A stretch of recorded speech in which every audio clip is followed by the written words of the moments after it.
عقیدے کی حفاظت کرو، اپنے بچوں کو بتاؤ۔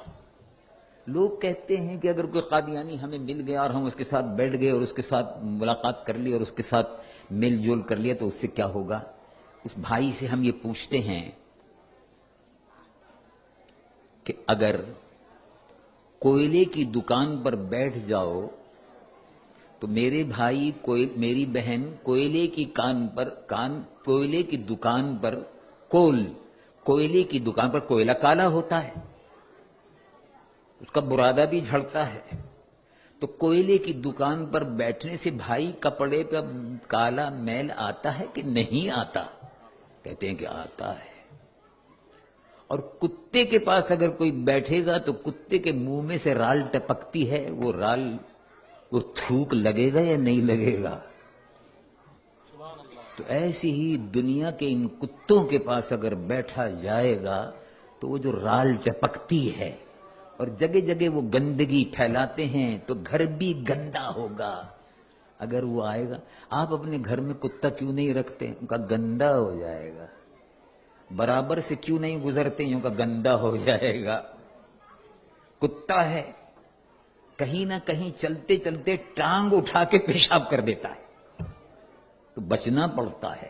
آپ نے دیکھا ہوگا نا، کتا چلتے چلتے کتا ٹانگ اٹھاتا ہے، ٹانگ اٹھا کے پیشاب کر دیتا ہے۔ تو اب آپ جب کتے کو دیکھیں گے تو آپ بچیں گے۔ ایسے ہی جن سے ایمان پر گندگی کے چھینٹے لگے، جن سے ایمان پر گندگی کے چھینٹے لگے، جن سے ایمان صاف ستھرا ہے اس پر کوئلے کے چھینٹے پڑیں، کوئلے کے برادہ پڑے اور کالک لگے، اس کو ایمان کو بچاؤ۔ صاف ستھرا نور محمدی صلی اللہ علیہ وسلم سے بھرا ہوا ایمان ملا ہے، اس ایمان کو صاف ستھرا رکھو اور رسول اللہ حضور پر نور محمد رسول اللہ صلی اللہ علیہ وسلم کی محبت سے اس ایمان کو اپنے روشن رکھو، اس عقیدے کی حفاظت کرو۔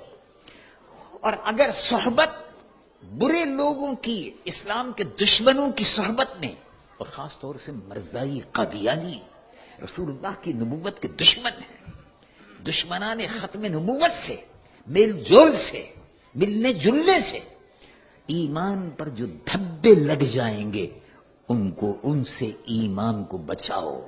یہ ہمارا اور آپ کا فریضہ ہے۔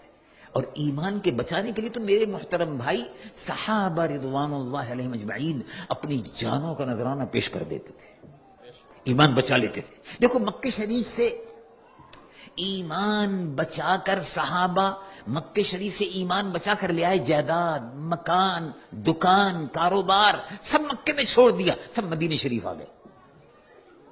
یہ معلوم یہ ہوا کہ ایمان قیمتی ہے، جائیداد ہے، مکان ہے، کاروبار ہے، یہ سب بعد کی چیزیں ہیں، یہ سب دنیا کی چیزیں ہیں، اصل جو ہے وہ ایمان ہے، اس کی حفاظت ضروری ہے۔ اور وہی بات اللہ رب العالمین جل جلالہ وعم نوالہ قرآن مجید و فرقان حمید میں بار بار ارشاد فرماتا ہے۔